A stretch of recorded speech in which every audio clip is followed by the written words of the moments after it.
الرحمن الرحیم الصلاۃ والسلام علیکہ یا سیدی یا رسول اللہ وعلی آلک و صحابک یا سیدی یا حبیب اللہ الصلاۃ والسلام علیکہ یا سیدی یا نبی اللہ وعلی آلک و صحابک یا سیدی یا نور اللہ۔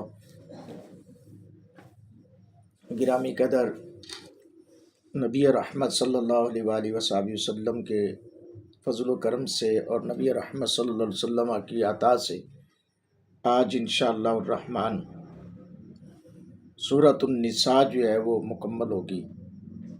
میں تمام دوستوں سے ملتمس ہوں کہ یہ درس کو پورا سنیں اور اس درس قرآن کو سن کر اپنی محبت کا اظہار ضرور کریں۔ انشاءاللہ اس سے بہت ہی آپ کو فائدہ ہوگا انشاءاللہ۔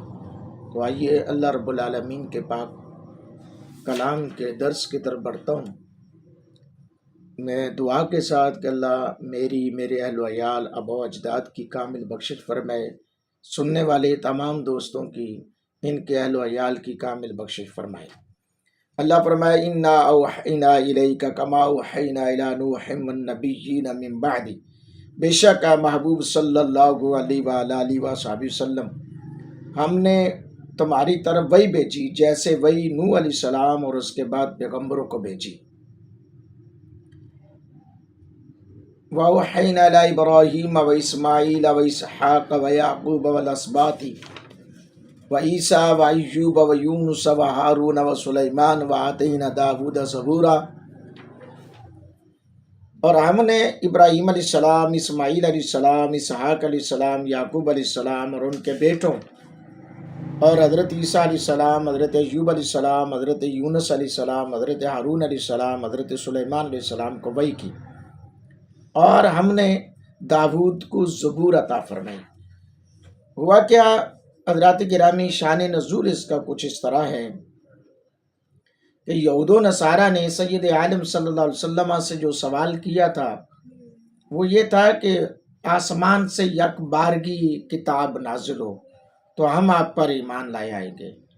تو اس پر یہ آیت مقدسہ نازل فرما کر اللہ نے فرمایا کہ یہ جو کہہ رہے ہیں تو حضرت موسیٰ علیہ السلام پر یک بارگی میں نازل ہوئی تورات شریف، لیکن ابراہیم علیہ السلام اور دیگر انبیاء 11 انبیاء کرام ہیں، ان پر یہ ایمان رکھتے ہیں، لیکن ان میں سے کسی ایک پر بھی اس طرح سے یک بارگی میں کتاب کا نزول نہیں ہوا۔ تو یہ صرف یہ باقاعدہ طور پر یہ ایک مذاقن اور مزاحن یہ بات کر رہے ہیں، یہ ایمان لانے کے لیے نہیں کر رہے، نہ ہی یہ ایمان کی بات ان کے دلوں میں ایمان کی بات ہے۔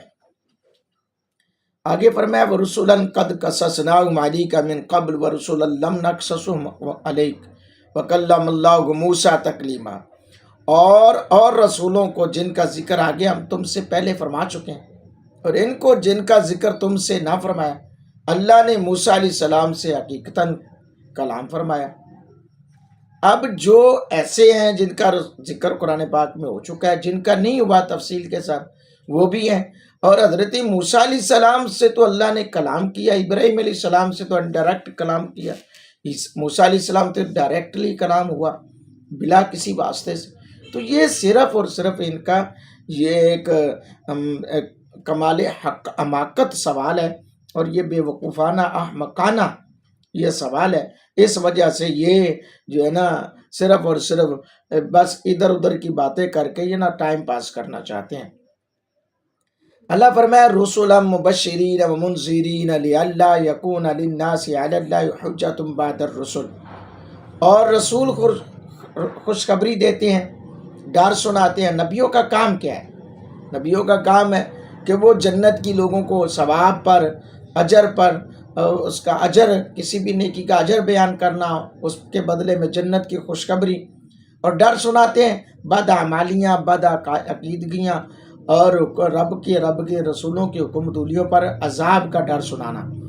لِأَلَّا يَكُونَ لِلنَّاسِ عَلَى اللَّهِ حُجَّةٌ بَعْدَ الرُّسُلِ، کہ رسولوں کے بعد اللہ کے یہاں لوگوں کو کوئی عذر نہ رہے، ہاں یہ کہنے کے قابل نہ ہے کہ یا اللہ ساڈے کول تو کوئی نبی رسول آیا ہی نہیں جو ہم تیری توحید کو مانتے، تیری بارگاہ میں جھکتے، تو اس لیے اللہ نے فرمایا کہ نبیوں کو اس لیے ہم نے بھیجا کہ تاکہ ان کے پر کوئی عذر نہ رہے۔ وکان اللہ عزیز حکیم، اور اللہ غالب حکمت والا ہے۔ لیکن اللہ یشہد بما انزل الیک انزلہ بعلمہ، لیکن محبوب اللہ اس کا گواہ ہے جو اس نے تمہاری طرف اتارا، وہ اس نے اپنے علم سے اتارا۔ والملائکۃ یشہدون وکفی باللہ شہیدا، اور فرشتے گواہ ہیں اور اللہ کی گواہی کافی ہے۔ یہ اللہ تعالیٰ نے قرآن پاک کی عظمت بھی بیان کی ہے کہ میں گواہی دے رہا ہوں۔ اللہ اکبر، یہ کتنی عظیم کتاب ہے۔ اللہ فرما رہے یہ اللہ کا کلام ہے، یہ اللہ کا کلام ہے۔ یہ جو باتیں کرتے تھے ان کے لیے منہ توڑ جواب ہے کہ یہ اللہ کا کلام ہے، اللہ کی گواہی ہے، فرشتے بھی گواہ دے رہے ہیں اور اللہ کی گواہی کافی ہے۔ آگے، ان الذین کفروا وصدوا عن سبیل اللہ قد ضلوا ضلالا بعیدا، بے شک وہ لوگ جنہوں نے کفر کیا اور اللہ کی راہ سے روکا، بے شک وہ دور کی گمراہی میں۔ ہاں، کفر کیا اور اللہ کی راہ سے روکے، یعنی جو مسلمان ہونا چاہتا تھا ان کو روکا، اور اللہ تعالیٰ کے محبوب کی جو صفات تورات اور انجیل کے اندر، زبور کے اندر موجود تھیں، ان کو تغیر و تبدل کیا۔ ان کے لیے اللہ فرمایا بے شک وہ دور کی گمراہی میں ہیں۔ ان الذین کفروا وظلموا لم یکن اللہ لیغفر لهم ولا لیہدیہم طریقا، بے شک جنہوں نے کفر کیا اور حد سے بڑھے، اللہ ہرگز انہیں نہ بخشے گا اور نہ کوئی ان کو راہ دکھائے گا۔ ہاں، ان کے ساتھ جو ہونے والا ہے وہ انہیں خود پتہ چل جائے گا کہ کیا ہونے والا ہے۔ یہ اپنی خیر منائیں اور یا تو میرے محبوب کے غلامی کا پٹا گلے میں ڈال لیں، ورنہ پھر ان کے ساتھ جو کروں گا یہ خود ہی ان کو پتہ ہوگا، اندازہ پھر ہوگا، ان کی بخشش بھی نہیں ہوگی۔ الا طریق جہنم خالدین فیہا، مگر جہنم کا راستہ کہ اس میں ہمیشہ ہمیشہ رہیں گے، خالدین فیہا ابدا، ہمیشہ رہیں گے۔ وکان ذلک علی اللہ یسیرا، اور یہ اللہ کو آسان ہے، یہ اللہ کو آسان ہے۔ یا ایھا الناس قد جاءکم الرسول بالحق من ربکم فآمنوا خیرا لکم، اے لوگو تمہارے پاس یہ رسول حق کے ساتھ تمہارے رب کی طرف تشریف لائے تو ایمان لاؤ اپنے بھلے کو، اور اگر تم کفر کرو تو پھر سن لو، فإن للہ ما فی السماوات والارض وکان اللہ علیما حکیما، تو بے شک اللہ ہی کافی ہے، اللہ ہی کا ہے جو کچھ زمین و آسمانوں میں ہے، اور اللہ علم و حکمت والا ہے۔ ہاں، میرے محبوب کی نبوت کا اقرار کر لو، ورنہ جو حال ہونے والا ہے جو تمہیں پتہ چل جائے گا۔ کیوں؟ فرمایا یا اہل الکتاب لا تغلوا فی دینکم ولا تقولوا علی اللہ الا الحق، اے کتاب والو اپنے دین میں زیادتی نہ کرو اور اللہ پر نہ کہو مگر سچ۔ انما المسیح عیسیٰ ابن مریم رسول اللہ وکلمۃ، مسیح عیسیٰ مریم کا بیٹا اللہ کا رسول ہی ہے، اور اس کا ایک کلمہ ہے کہ مریم کی طرف بھیجا اس کے یہاں کی ایک روح۔ فآمن باللہ ورسولہ، تو اللہ اور اس کے رسولوں پر ایمان لاؤ۔ ولا تقولوا ثلاثہ، اور تین نہ کہو۔ انتہوا خیرا لکم، باز رہو اپنے بھلے کو۔ انما اللہ الہ واحد، اللہ تو ایک ہی خدا ہے۔ سبحانہ ان یکون لہ ولد، پاکی ہے اسے اس سے کہ اس کے کوئی بچہ ہو۔ لہ ما فی السماوات و ما فی الارض، اسی کا مال ہے جو آسمانوں میں ہے اور جو کچھ زمین میں ہے۔ وکفیٰ باللہ وکیلا، اور اللہ کافی ہے۔ حضرات گرامی قدر، یہ آیت مقدسہ نصارہ کے بارے میں نازل، جن کے کئی فرقے ہو گئے تھے اور ہر ایک حضرت عیسیٰ علیہ السلام کی نسبت الگ الگ ان کی رائے تھی۔ نبی ایک ہے، فرقے زیادہ ہیں، اور ان کی رائے الگ الگ تھی، جداگانہ رائے، اور کفر پر تھی۔ ایک نستوری فرقہ جو آپ کو خدا کا بیٹا کہتے تھے، مرکوسی کہتے تھے کہ وہ تین میں سے تیسرے ہیں، اور اس کلمے کی توجیہات میں بھی اختلافات تھا۔ بعض تین افتوم مانتے تھے اور کہتے تھے کہ رب باپ ہے، عیسیٰ علیہ السلام بیٹا، روح القدس جو ہے وہ جبریل علیہ السلام، باپ سے ذات، بیٹے سے عیسیٰ علیہ السلام، اور باپ سے ذات خدا بندی، اور بیٹے سے حضرت عیسیٰ علیہ السلام، اور روح القدس سے ان میں حلول کرنے والی حیات مراد لیتے تھے، یعنی زندگی۔ تو حضرات گرامی قدر یہ ان کا عقیدہ تھا. تو اللہ نے فرمایا نہیں، وہ تو اللہ کے بندے ہیں یار. اللہ کے بارے میں تم کیا کہہ رہے ہو کہ رب باپ ہے؟ وہ ان چیزوں سے پاک ہے، وہ ان چیزوں سے بالکل پاک ہے. وہ تو کن کہتا ہے فیکن ہو جاتا ہے، اور بغیر باپ اور بغیر نطفہ کے محض امر الہی سے پیدا کیا اللہ تعالیٰ نے حضرت عیسیٰ علیہ السلام. جب یہ سوال ذہن میں آتا ہے تو لوگ کہتے ہیں جی عیسیٰ علیہ السلام کا جب باپ نہیں ہے تو بغیر باپ کے کیسے پیدا ہو گیا؟ تو ان کا جواب یہ بھی ہے کہ بھائی اللہ تعالیٰ نے حضرت آدم علیہ السلام کو تو بغیر ماں باپ کے پیدا کیا. اللہ اکبر. آگے اللہ فرمایا لن یستنکف المسیح ان یکون عبدا للہ ولا الملائکۃ المقربون. ہرگز مسیح اللہ کا بندہ بننے سے کچھ نفرت نہیں کرتا، اور نہ مقرب فرشتے. ومن یستنکف ولا الملائکۃ المقربون، اور نہ ہی مقرب فرشتے. ومن یستنکف عن عبادتی ویستکبر فسیحشرهم جمیعا. اور جو اللہ کی بندگی سے نفرت اور تکبر کرے تو کوئی دم جاتا ہے وہ ان سب کو اپنی طرف ہانکے گا. جی ہاں، یہ جو ہوا یہ بھی وفد نجران نبی پاک صلی اللہ علیہ وسلم کے پاس حاضر ہوا، کہنے لگا جی آپ عیسیٰ علیہ السلام پر عیب لگاتے ہیں کہ وہ اللہ کے بیٹے نہیں ہیں. تو اللہ رب کے محبوب نے فرمایا یہ تو عیسیٰ علیہ السلام خود بھی کہتے تھے کہ میں اللہ کا بیٹا نہیں ہوں، میں تو اللہ کا بندہ ہوں. قال انی عبد اللہ، 16واں پارہ موجود ہے، سورہ مریم گواہ ہے کہ انہوں نے پنگھوڑے میں اس وقت جب بچے بول نہیں پاتے اس وقت انہوں نے بول کر یہ گواہی دی کہ میں تو اللہ کا بندہ ہوں. تو فرمایا فَأَمَّا الَّذِينَ آمَنُوا وَعَمِلُوا الصَّالِحَاتِ فَيُوَفِّيهِمْ أُجُورَهُمْ وَيَزِيدُهُم مِّن فَضْلِهِ. تو وہ جو ایمان لائے اور اچھے کام کیے ان کی مزدوری انہیں بھرپور دے کر اپنے فضل سے انہیں اور زیادہ دے گا. وَأَمَّا الَّذِينَ اسْتَنكَفُوا وَاسْتَكْبَرُوا فَيُعَذِّبُهُمْ عَذَابًا أَلِيمًا. اور وہ جنہوں نے کفر کیا اور تکبر کیا انہیں دردناک سزا دے گا. وَلَا يَجِدُونَ لَهُم مِّن دُونِ اللَّهِ وَلِيًّا وَلَا نَصِيرًا. اور اللہ کے سوا نہ کوئی اپنا حمایتی پائیں گے اور نہ مددگار. اللہ اکبر. یا ایھا الناس قد جاءکم برہان من ربکم وانزلنا الیکم نورا مبینا. اے لوگو بے شک تمہارے پاس اللہ کی طرف سے واضح دلیل آئی. مصطفیٰ جان رحمت کی ذات کی طرف یہ اشارہ ہے اور حکم ہے. اے لوگو، نبی رحمت صلی اللہ علیہ وسلم کی عظیم ذات آئی اور دلیل لے کر، معجزات لے کر، معجزات مصطفیٰ اور نور یعنی روشن کتاب، یہ اللہ کی طرف سے تمہاری طرف ہم نے روشن نور اتارا، یعنی قرآن مجید جیسی عظیم کتاب دی اور عظیم برہان ہے یہ قرآن پاک جس میں ہر چیز کا ذکر ہے.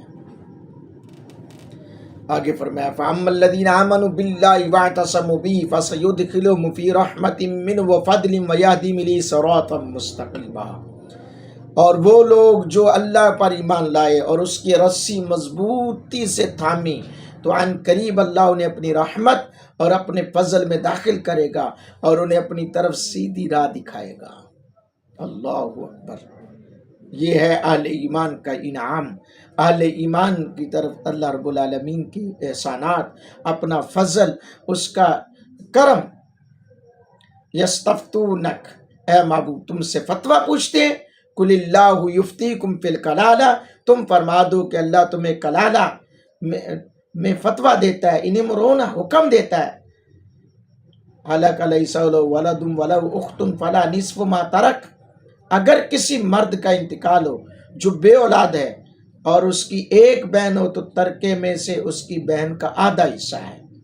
وَهُوَ يَرِثُهَا إِن لَّمْ يَكُن لَّهَا وَلَدٌ، اور مرد اپنی بہن کا وارث ہوگا اگر بہن کی اولاد نہ ہو. فَإِن كَانَتْ اثْنَتَيْنِ فَلَهُمَا الثُّلُثَانِ مِمَّا تَرَكَ، پھر اگر دو بہنیں ہوں ترکے میں ان کا 2/3 حصہ ہے. وَإِن كَانُوا إِخْوَةً رِجَالًا وَنِسَاءً فَلِلذَّكَرِ مِثْلُ حَظِّ الْأُنثَيَيْنِ، اور اگر بھائی بہن ہوں، مرد بھی اور عورتیں بھی ہوں، تو مرد کا حصہ 2 عورتوں کے برابر ہے. اللہ اکبر، یبین اللہ لکم ان تضلوا واللہ بکل شیء علیم، اللہ تمہارے لیے صاف بیان فرماتا ہے کہ کہیں تم بہک نہ جاؤ، اور اللہ ہر چیز جانتا ہے۔ حضرات گرامی قدر، اس آیت مقدسہ میں یہ وراثت کا بھی ذکر ہے۔ سورۃ النساء کے اندر 5ویں سپارے کے آخر میں بھی یہ وراثت کی تقسیم کا ذکر ہے، اور اس کے بعد اب پھر یعنی کہ یہ بھی موجود ہے وراثت کا۔ ہوا کیا، حضرت جابر بن عبداللہ رضی اللہ تعالیٰ عنہ فرماتے ہیں کہ میں بیمار تھا تو رسول اللہ صلی اللہ علیہ وسلم حضرت سیدنا ابوبکر صدیق کے ساتھ عیادت کے لیے تشریف لائے۔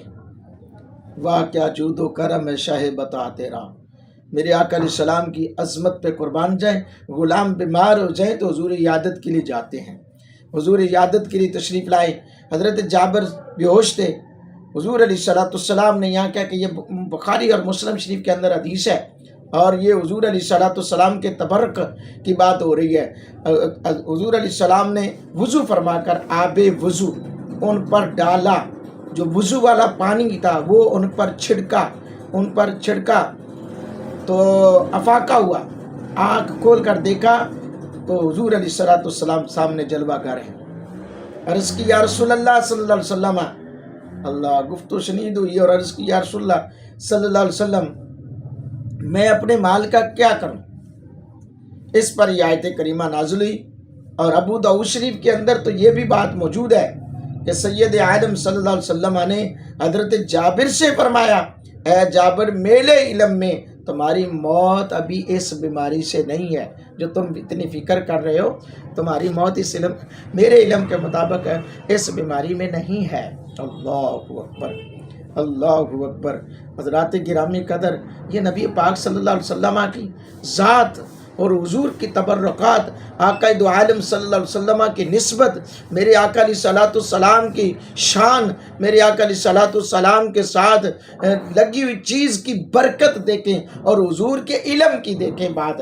پھر میرے آقا علیہ السلام کے غلاموں، ان دونوں حدیث سے یہ پتہ چلتا ہے حضور عیادت کے لیے بھی گئے، اور یہ بھی پتہ چلتا ہے کہ بزرگوں کے استعمال شدہ چیز کو تبرکن استعمال کرنا نبی رحمت صلی اللہ علیہ وسلم کی سنت ہے۔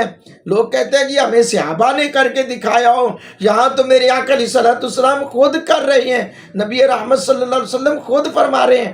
وضو کیا، اور اس کا وضو کا پانی جو ہے استعمال شدہ پانی حضور علیہ السلام مریض پر چھڑکتے ہیں، اللہ شفا عطا فرماتا ہے۔ اور میرے آقا علیہ السلام فرما رہے ہیں آگے علم غیب کی خبر، ابو داؤد شریف کے اندر یہ روایت موجود ہے کہ حضور علیہ السلام علم غیب کی خبر دے رہے ہیں کہ اے جابر پریشان نہ ہو، خبر دے دی، خوشخبری بھی دے دی، زندگی کی ایک نوید سنا دی کہ تمہاری بیماری اس مرض سے نہیں ہے۔ اللہ اکبر۔ نبی رحمت صلی اللہ علیہ وسلم کے غلاموں، ہم پھر کیوں نہ کہیں کہ میں وہ سنی ہوں جمیل قادری کے مرنے کے بعد میرا لاشا بھی کہے گا الصلاۃ والسلام۔ میرے آقا علیہ السلام کی محبت کو سینوں میں سنبھالو، کامیاب ہو جاؤ گے۔ اللہ جل شانہ کی بارگاہ اقدس میں دعا ہے، اللہ میری آپ کی حاضری کو اپنی بارگاہ میں قبول فرمائے۔ جن جن دوستوں نے اس درس کو سنا ہے، اللہ ان کے اہل و عیال کی، آبا و اجداد کی، دوست احباب کی، سب کی کامل بخشش فرمائے۔ نئے آنے والے دوستوں سے ملتمس ہوں چینل کو ضرور سبسکرائب کریں، بیل آئیکن پریس کریں تاکہ آپ تک بھی سب سے پہلے یہ ویڈیو پہنچے اور آپ درس قرآن سے استفادہ حاصل کر سکیں۔ اللہ تعالیٰ میرے آقا علیہ السلام کا توسل سے میرے اہل و عیال کی کامل بخشش فرمائے، آمین ثم آمین۔